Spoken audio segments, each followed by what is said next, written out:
સેવા શરીર દ્વારા નિરોધયુક્ત ચિત્તથી કરવી. આ દેહ દ્વારા મને લાભ મળ્યો છે, પોતાનું સૌભાગ્ય જાણીને સેવા કરવી. પ્રભુ ગમે તેને સેવા આપતા નથી. દર્શન તો ગમે તેને મળી જાય, પણ સેવા તો પ્રભુએ જેને પોતાના ગણ્યા છે એને આપે છે. તમને સેવા મળી છે તો તમારું સૌભાગ્ય માનજો. મહાપ્રભુજીની કૃપાનું પહેલું લક્ષણ કોઈ હોય તો એ ભગવત સેવા આપણા ઘરે બિરાજે એ છે. વલ્લભની કૃપા છે એમ બોલીએ છે, પણ જો તમારા ઘરે ઠાકોરજીની સેવા નથી બિરાજતી તો તમારા ઉપર મહાપ્રભુજીની કૃપા નથી થઈ. વલ્લભની કૃપાનું સિરમોર ફળ કોઈ હોય તો ભગવત સેવા છે. અભાવે પણ સેવા કરવી, કુભાવે પણ સેવા કરવી. ભક્ત દ્રોહે ભક્ત્યા ભાવે ભક્તેશ્ચાતિક્રમે કૃતે અશક્ય વા સુશક્ય વા સર્વથા શરણમ હરિ. મહાપ્રભુજીની સ્પષ્ટ આજ્ઞા છે, કૃષ્ણ સેવા સદા કાર્યા માનસી સા પરામતા. સદા કાર્ય, સદા માટે કહ્યું છે. નિરોધયુક્ત ચિત્તથી સેવા કરવી. હરિરાયજી તો આજ્ઞા કરે છે કેવલ શરીર નહીં, મન પણ લગાવવું. જે મહાપ્રભુજી આજ્ઞા કરી ચેતસ્તત પ્રવણમ સેવા, ચિત્ત પ્રભુમાં પરોવાવું એનું નામ સેવા. જેમ સોઈમાં આપણે દોરો પરોવતા હોઈએ ત્યારે કેટલું ચિત્ત એકાગ્ર કરવું પડે, બસ સેવામાં પણ ચિત્ત એ રીતે જ રાખવું. રાજા આસ્કરણદાસજીની વાર્તા જુઓ, કેવી સેવામાં અનુરક્તિ, કેવી વ્યસન અવસ્થા સિદ્ધ થઈ છે એમને. એક વાર સેવા કરી રહ્યા છે મોહન નાગર પ્રભુની. એ મોહન નાગર પ્રભુ એવી આસક્તિ એમને, સેવા કરી રહ્યા છે, એમના મહેલમાં કોઈ ચોર આવ્યો, તીર માર્યું રાજાને અને તીર છાતીથી આર પાર નીકળી ગયું, પણ મન અને ચિત્ત તો સેવામાં લાગેલા છે. ભાન નથી કે મને તીર વાગ્યું છે. અને કોઈ સેવકે આવીને જોયું તો આખું શરીર લોહીથી ખરડાયેલું છે. કહ્યું મહારાજ આ શું થયું? ત્યારે ભાન આવ્યું, અરે મને તો તીર વાગ્યું છે. એવી આસક્તિ સેવામાં છે. યુદ્ધના મેદાનમાં પણ માનસી સેવા એમની ચાલે છે અને યુદ્ધ લડતા લડતા મનથી સેવા થઈ રહી છે. અને થયું કે ઘોડાને ઠેસ વાગી અને માનસીમાં કઢીનો ડબરો ભોગ ધરવા જઈ રહ્યા અને ત્યાં યુદ્ધના મેદાનમાં એમના કપડા કઢીવાળા થઈ ગયા. એવી સેવામાં આસક્તિ છે. જે હરિરાયજીની આજ્ઞા નિરુદ્ધે નૈવ ચેતસા, નિરોધયુક્ત ચિત્તથી કરવી.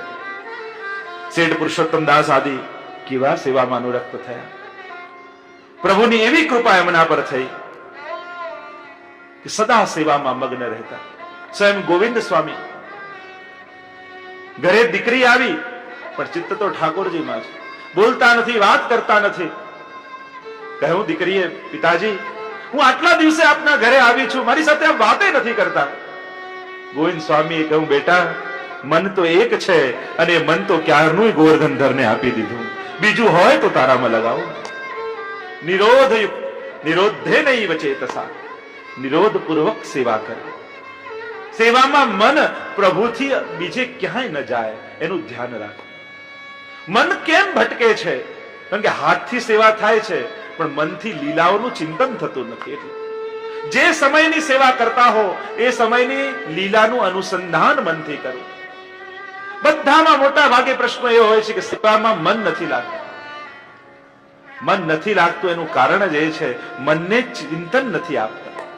જેમ કોઈ વ્યક્તિ નવી નવી કાર ચલાવતા શીખતો હોય અને કાર ચલાવતા શીખો એટલે પહેલી વાર તમે ગાડીમાં બેઠા હો ને તમને પેલો બતાવે કે આમ ક્લચ છોડવાનું, એક્સિલેટર આપવાનું, ગેર પાડવાના, સ્ટેરિંગનું ધ્યાન રાખવાનું.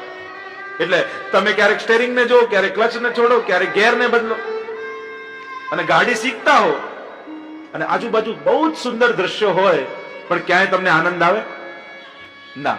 કારણ તમારું ધ્યાન સ્ટેરિંગમાં છે, બ્રેકમાં, ક્લચમાં છે, ગેરમાં છે. પણ થોડા દિવસમાં ગાડી ચલાવતા પાકી આવડી જાય અને પછી નીકળો તો કરો છો બધું એ જ જે શીખવા સમયે કરતા હતા એ જ બધી ક્રિયા કરી રહ્યા છો. સ્ટેરિંગ પકડી રહ્યા છો, ગેર બદલી રહ્યા છો, ક્લચ છોડી રહ્યા છો, પણ હવે આસપાસના દ્રશ્યોને માણી શકો છો. એમ થાય કે હજી લોંગ ડ્રાઈવ પર જઈએ, આવા સુંદર દ્રશ્યો છે. તો ક્રિયાઓ એ જ થઈ રહી છે, પણ હવે આજુબાજુનો આનંદ માણી શકાય છે. એમ સેવામાં જ્યાં સુધી ધ્યાન જારી ભરવામાં, ખાસા કરવામાં, પડદો લગાવવામાં, હાથ ધોવામાં, સામગ્રી સિદ્ધ કરવામાં, સાધનોમાં જ્યાં સુધી ચિત્ત છે ત્યાં સુધી લીલાનો આનંદ આવતો નથી. પણ જે સમયે ચિત્ત લીલામાં લાગી જશે, બધું જ આ કરતા હશો છતાંય ચિત્તમાં આનંદ આવશે. જ્યાં સુધી મહાપ્રભુજી તો ત્યાં સુધી કહે છે, યાવત તું સાધના અવસ્થા તાવત અન્યાશ્રયો ભવે. જ્યાં સુધી સાધનોમાં મન છે ત્યાં સુધી મનનો અન્યાશ્રય જ છે. અને સાધન એ જ કરી રહ્યા છે, પણ હવે ચિત્ત પ્રભુની લીલાનું અનુસંધાન કરી રહ્યું. પછી ઘર ઘર નથી લાગતું, એ પ્રભુનું નંદાલય લાગે છે. પછી જારીજી નથી લાગતા, યમુનાજી લાગે છે. પછી એ સામગ્રીના થાળ નથી લાગતા, એમ લાગે અનંત પ્રકારના ગોપીજનો હાથમાં ટોકરી છાપ સામગ્રીને લઈને ઉભા છે. પછી તો બધું જ ભાવાત્મક થઈ જાય અને રસ સેવામાં પ્રગટ થવા લાગે. નિરુદ્ધેનૈવ ચેતસા સેવાપી કાયિકી કાર્યા. નિરુદ્ધેનૈવ ચેતસા, નિરોધ યુક્ત ચિત્તથી સેવા કરે. દૈહિકમ કર્મ નિખિલમ પ્રભુ સેવોપયોગીનામ. અને સારી બધી જ ક્રિયાઓ એ રીતે જ કરવી કે જાણે તમે સેવા જ કરી રહ્યા છો. નોકરીમાં પણ જાઓ, ધંધામાં પણ જાઓ, મનમાં ઉદ્દેશ્ય એ જ રાખવો કે ઠાકોરજી માટે કમાવા જાઓ. નોકરી ધંધામાં આપણે ઘરથી જતા હોય ત્યારે ઠાકોરજીને દંડવત કરીને જવા કે પ્રભુ આ બહારની સેવા કરી આવો, આજ્ઞા લઈને જ. વૈષ્ણવનું અન્યથા કઈ છે જ નહીં. એની દરેક ક્રિયાઓ સેવા જ છે. એનો સંસાર પણ સમર્પિત છે. હરિરાયજી આજ્ઞા કરે, યથોદપકરણાદિનામ રક્ષા તદ્વત વિધીયતામ ભાર્યાદિસનુરાગોપી સેવા હેતુ કૈવહી. પત્ની, પુત્ર, સંસાર આદિ જેમાં પણ સ્નેહ રાખીએ એ બધું જ સેવાને અનુકૂળ એ લોકો છે એમ માનીને એમનામાં સ્નેહ રાખો. ઘરમાં રહેનારા પણ વૈષ્ણવ છે એવો ભાવ રાખીને સ્નેહ રાખો. લૌકિક સંબંધ રાખીને સ્નેહ નહીં કરવો, નહીં તો એ બંધન કરતા થઈ જાય. એમ માનવું કે આ ઘરના 5 લોકો પણ ઠાકોરજી મને આપ્યા છે, આ સેવામાં સહાયક છે. જો પતિ કમાવા જાય, ઘણા બહેનોની એ ફરિયાદ, અમારે એ માનતા નથી. પણ ભલે માનતા ન હોય, એ કમાઈને લાવીને તમને આપે છે અને તમે ઠાકોરજીને લાલ લડાવો છો તો એ પણ એમની સેવા જ માનવી. એમનામાં અહોભાવ રાખો કે ના, એ જઈને આ કરે છે તો મને સેવામાં કેવા સહાયક થાય છે, એમની સેવા જ છે એવો ભાવ રાખો. લૌકિક બંધન ન રાખવા. કુંભનદાસજી પણ કહે છે ને મહાપ્રભુજી આગળ, મને ઘરે સત્સંગ નથી.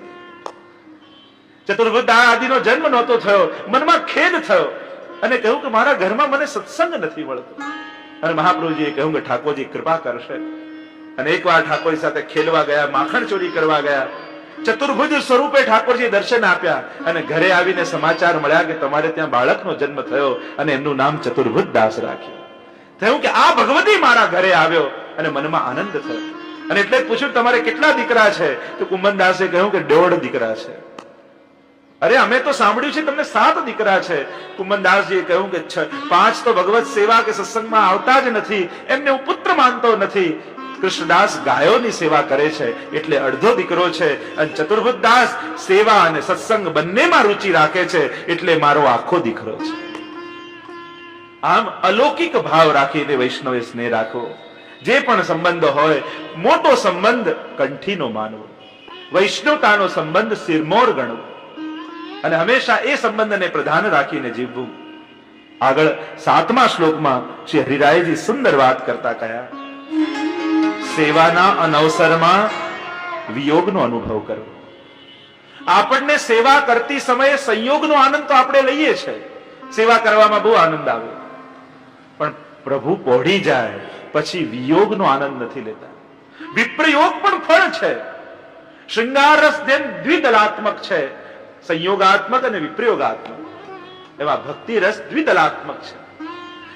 સેવામાં કેટલો આનંદ આવશે એ આધાર રાખે છે કે પોઢાવ્યા પછી તમને કેટલો વિયોગ થાય છે. ઠાકોરજીને સવારે પોઢાવી દીધા પછી આખો દિવસ મનમાં તાપ રહે, હવે કાલ ક્યારે પડે, સવાર ક્યારે થાય, ક્યારે પ્રભુના મંગળા કરાવું અને પ્રભુના મુખારવિંદના દર્શન કરું. આવો તાપ જેને પ્રબળ છે એને જ સવારે મંગળામાં અધિક આનંદ આવે છે. તો અનવસરમાં વિયોગનો અનુભવ વૈષ્ણવે કરવો કે ક્યારે સવાર પડે ને મંગળા થાય. ગોપેશ્વરજી તો કહે કે વૈષ્ણવે વેણુ ગીત યુગલ ગીત માં જેમ ગોપીજનો વિયોગ કરીને પ્રભુની લીલાઓનું ચિંતન કરે છે એ રીતે વૈષ્ણવે ચિંતન કરવું. બીજી વાત સુંદર કરી હરિરાયજી કે ઘરે બિરાજતા ઠાકોરજીને સાક્ષાત ઠાકોરજી માનવા. એમાં કણવે જેટલો પણ સંશય મનમાં નહીં લાવવો કે બીજા કોઈ ઠાકોરજી આવીને મારા પર કૃપા કરવાના છે. મનમાં સતત એ ભાવ રાખો મારા પ્રભુ આ છે અને મારા પર આ જ ઠાકોરજી કૃપા કરવાના છે. અને આ સાક્ષાત યશોદાજીના ખેલતા ખોળામાં ખેલતા લાલન છે જે મહાપ્રભુજીએ કૃપા કરીને મારા ઘરે પધરાવી દીધા છે. એમાં લેશ માત્ર સંશય નહીં કરવો. અને એટલે જ આપણે ત્યાં કહેવાય ને એવી વિનંતી પણ ઠાકોરજી આગળ આપણે નથી કરતા કે પ્રભુ દર્શન આપજો. કારણ કે ઠાકોરજી કહે કે તો આપી રહ્યો છું એ કોણ છે? તમે હવેલીમાં આવીને ઠાકોરજી આગળ વિનંતી કરો કે પ્રભુ દર્શન ક્યારે આપશો, તો પ્રભુ એમ કહે છે કે આ તું કરી રહ્યો છે કોણ છે? એમ વિનંતી કરવી એ માત્ર સંશય છે પ્રભુ પર કે આ ઠાકોરજી નથી, બીજે ક્યાંકથી ઉપરથી આવીને કૃપા કરવાના છે. એટલે મનમાં વૈષ્ણવે ક્યારે પણ લેશ માત્ર પણ સંશય નહીં રાખવો. આ સાક્ષાત પ્રભુ છે. પ્રગટતાનો ભાવ હૃદયમાં રાખો. કારણ કે જે સમયે તમારી અંદર એ ભાવ ગયો એ દિવસે તમારી સેવા સમાપ્ત. પછી એ સેવા ઠાકોરજીને નથી પહોંચતી, પછી તો એ મૂર્તિ બનાવનારા મૂર્તિકારને પહોંચે, પછી તો એ ચિત્ર બનાવનારા ચિત્રકારને પહોંચે છે. કારણ કે તમારી અંદરથી ભગવત્તાનો ભાવ ગયો પછી ત્યાં પ્રભુ ક્યાં બિરાજીને રહે? વાર્તામાં પ્રસંગ આવે છે ને પેલા સ્ત્રી પુરુષનો કે પતિને ઠાકોરજીમાં બહુ ભાવ અને બહેનને માતાજીમાં આસક્તિ. એટલે રોજ એક ગુલાબનું ફૂલ લાવે અને કહે કે ઠાકોરજીને ધરજે. પણ બહેનને માતાજીમાં આસક્તિ એટલે પહેલું ફૂલ લઈને માતાજીને ધરે. હવે પતિ એકવાર જોયું ને નારાજ થયો કે અરે હું ઠાકોરજી માટે ફૂલ લાવું છું અને તું માતાજીને ધરે છે, ઠીક નથી. અને તારે ધરવું હોય તો ધરજે, પણ પહેલા ઠાકોરજીને ધર અને પછી પ્રસાદી ત્યાં ધરજે. હવે પતિએ ખીજાઈને કહ્યું એટલે પતિની વાત તો માનવી પડે. એટલે પેલી સ્ત્રીએ શું કર્યું કે ગુલાબનું ફૂલ ઠાકોરજીને ધર્યું પણ બે રૂના પૂંગળા બનાવી ઠાકોરજીની નાકમાં નાખી દીધા કે ક્યાંક બધી સુગંધ ન લઈ જાય. હરિરાયજી ભાવ પ્રકાશમાં લખ્યું કે તોય ઠાકોરજી એ બહેન પર રાજી થયા, કારણ કે એટલા તો એમની અંદર પ્રગટતાનો ભાવ છે કે ઠાકોરજી સૂંઘે છે એવો ભાવ તો છે એની અંદર. એટલું તો પ્રગટ માને છે કે પ્રભુ સુગંધ લે છે. પ્રભુને પ્રગટ માનીને સેવા કરવી. અને ત્રીજી વાત કરી, જ્યાં સુધી પ્રભુનો સ્વાનુભાવ ન થાય વૈષ્ણવને ત્યાં સુધી એ ભગવત સ્વરૂપનું સામીપ્ય નહીં છોડવું. પ્રભુ આપણને મળતા નથી, આ પ્રભુ સ્વાનુભાવ જતાવતા નથી, એનું મુખ્ય કારણ એ જ છે કે આપણને એના વગર ચાલી જાય છે. જે ક્ષણે જીવને એમ થાય કે હવે પ્રભુ આપના વગર નહીં ચાલે, હું તો સેવા કરું છું, મારા મનથી થાય એવા વાગા ધરું, એવા સામગ્રી સિદ્ધ કરું, એવા લાલ લડાવું, પણ વૈષ્ણવને સુખ તો ત્યારે થાય ત્યારે આપ આજ્ઞા કરો કે આજે મને આ બનાવીને ધર, આજે મને આ વાગો ધરાવ, ત્યારે અમને આનંદ થાય. પ્રભુ હવે ક્યારે? અને જ્યારે આવો તાપ થાય કે હવે નહીં રહી શકું, અને ક્ષણે પ્રભુની કૃપા થઈ જાય.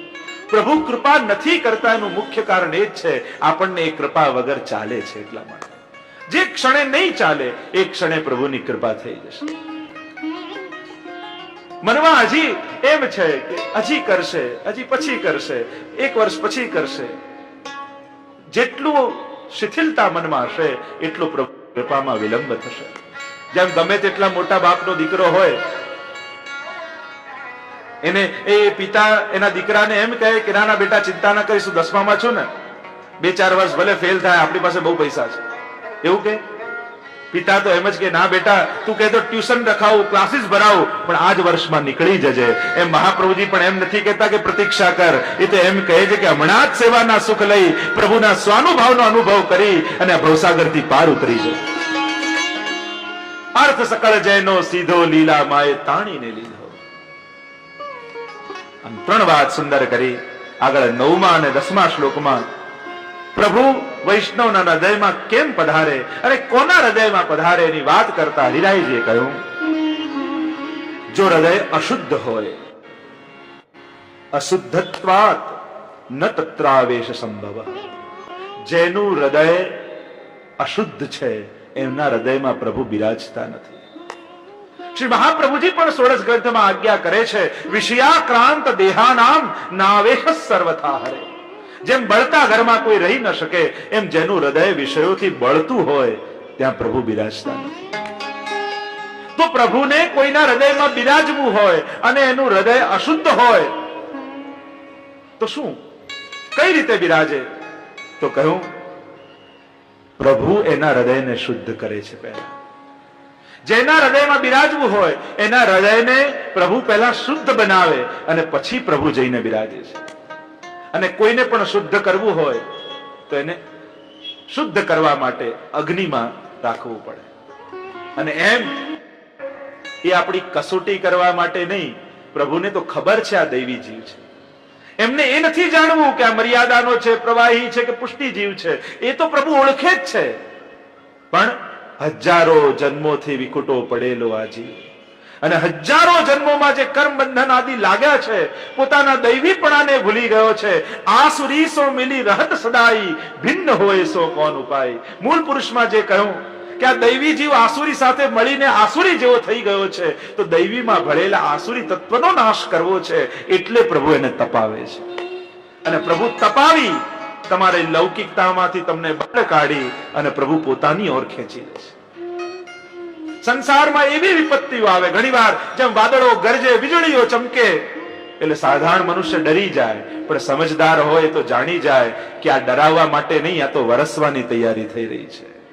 એમ સંસારમાં જયારે આવા સંસારના વાદળો ગરજે, વીજળીઓ વર્ષે, ત્યારે ભક્ત તો સમજી જાય છે કે પ્રભુ કૃપા વરસવા માટેની તૈયારી કરી રહ્યા છે. એ વરસવાની ઈચ્છા પ્રગટાવી રહ્યા છે. અને એટલે જ કુંતાજી તો કે વિપદ સંતો નઃ સસ્વત તત્ર તત્ર જગત ગુરુ. પ્રભુ વિપત્તિઓથી લીધો મારો માર્ગ. ભક્તોને વિપત્તિઓ એટલા માટે ગમે છે કારણ કે ત્યારે લૌકિકના સહારાઓ છૂટી જાય છે. એને લૌકિક છોડવું નથી પડતું. સંસારના લોકો જ એને દુખી જોઈને આગળ પાછળ થઈ જાય છે. સુખમાં તો આપણે લૌકિકને છોડવું પડે, સંસારને છોડવો પડે, પણ દુઃખ આવે ને એટલે સંસારી લોકો આપમેળે આપણને જ છોડી દે. સ્નેહ પાશ મિમમ છિંદી દ્રઢમ પાંડુસુ વૃષ્ણિસુ. કુંતાજી એટલે જ વાત કરીને કે પ્રભુ ખડક ખેંચો. અને દરેક સ્ત્રી બે જગ્યાએ બંધાયેલી હોય, પતિ પક્ષમાં અને પિતા પક્ષમાં. હું તો 3 જગ્યાએ મારા બંધન છે.